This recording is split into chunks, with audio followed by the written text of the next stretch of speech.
Hello, ladies and gentlemen. Welcome to Triple N Media. I am Dr. Nik Nikam. This is Cardiology Seminars brought to you by Triple N Media. On our YouTube channel, we have more than 180 cardiology lectures which you can watch at your leisure. We also kindly request you to please do subscribe to our YouTube channel, and our feature presentation for this lecture is going to be heart failure stepwise treatment.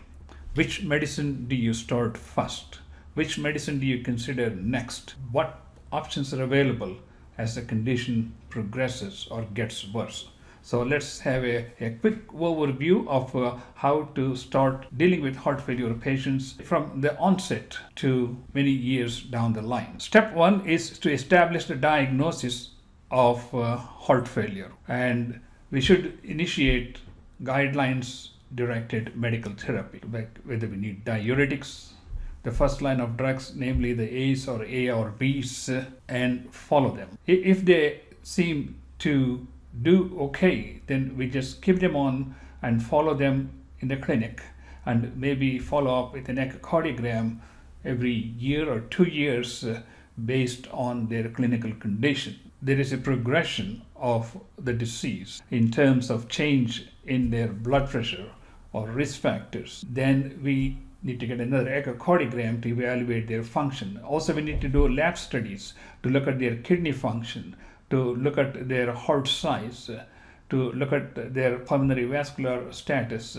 Based on these, we can see if we need more aggressive treatment than the baseline treatment we had, which perhaps included an ACE or ARB for blood pressure control, and maybe some small dose of diuretics to get rid of excess fluid. But now we are moving into a slightly advanced cardiac condition with maybe more structural changes, and this is how we would approach. If the patient is in class 2 or 4 New York Heart Association classification, and if the creatinine clearance is greater than 30 ml per minute and the potassium is less than 5, we can consider adding aldosterone antagonists like aldactone 25 milligrams or eplerenone 25 milligrams daily up to a maximum of 50 milligrams daily. It's mentioned here you need to closely monitor their potassium levels, especially if their creatinine clearance is low. They have a higher chances of getting hyperkalemia, which can be one of the problems associated with the aldosterone antagonists.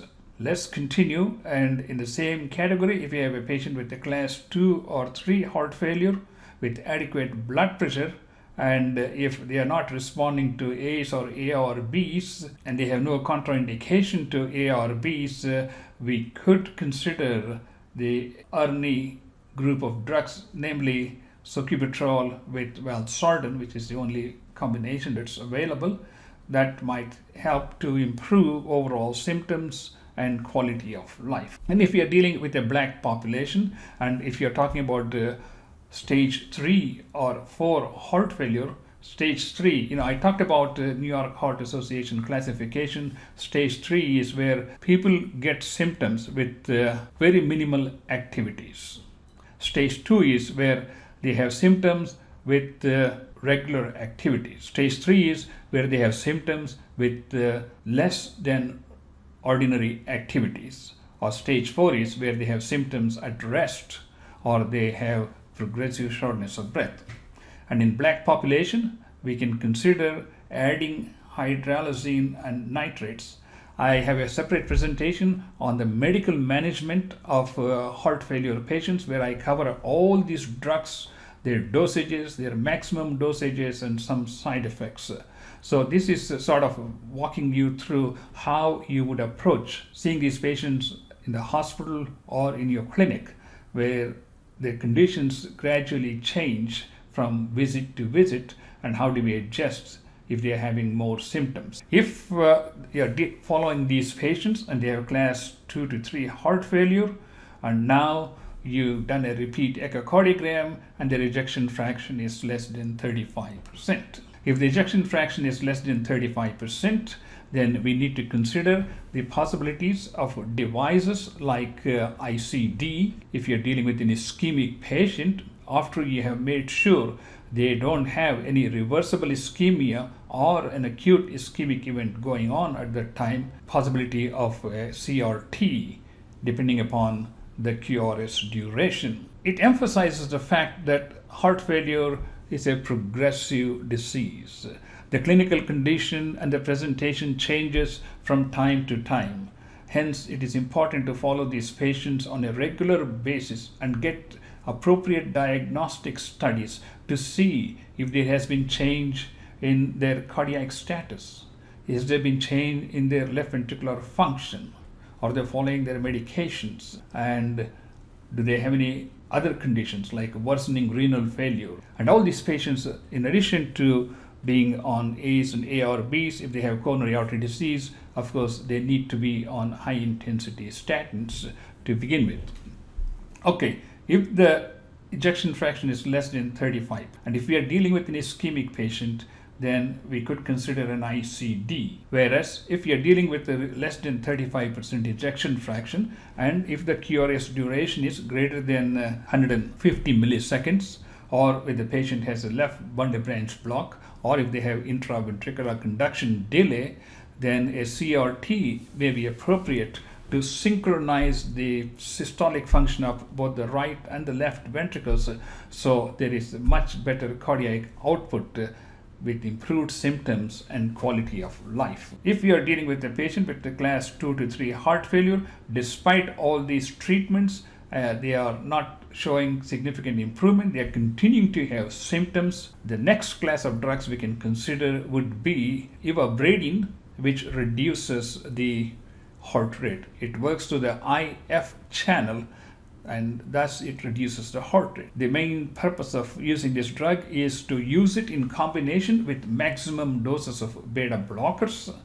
and keep the heart rate between 50 and 60 beats per minute. In order to use ivabradine, the patient needs to be in sinus rhythm, and the heart rate needs to be more than 70 beats per minute despite being on maximum beta blocker therapy. Once we have done all these things, if the disease progresses to say like class 4 heart failure and they show no significant improvement with all the modalities of treatment we have considered and added, then we have a few other options. Some of them would include palliative treatment, consider the patient for cardiac transplant, or an LVAD if a transplant is not readily available, and there have been patients who have been on LVAD for several months and years who have done exceedingly well.